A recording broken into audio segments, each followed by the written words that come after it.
नमस्कार दर्शक बंधु एसबीआई बैंक को नहीं एबे भी आसला एक बड़ खबर।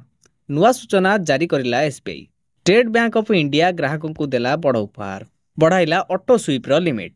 तेबे कौन रही अपडेट टी जानिबा संपूर्ण डिटेल्स रे।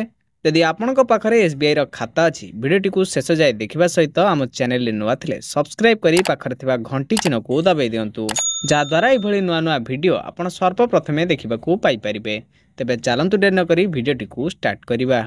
देशर सबुठु बड़ सरकारी bank state bank of India ग्राहकों को बड़ उपहार देछि।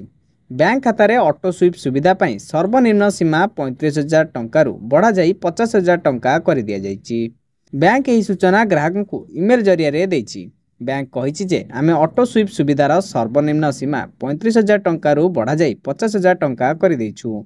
एथिपाई आगामी मल्टी ऑप्शन डिपोजिट 50,000 टंका आरंभ हेबो। सोशल मीडिया प्लेटफॉर्म एक्स रे स्टेट बैंक मध्य एही पोस्ट को शेयर करिछि।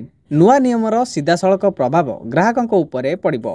वर्तमान मल्टी डिपोजिट ऑप्शन पाई खाता रे अधिक टंका रखिबाकू पड़िबो। समस्त बैंक ऑटो स्वीप पाई विभिन्न लिमिट रखुछि। एसबीआई या को बढ़ाई 50,000 टंका कर देछि।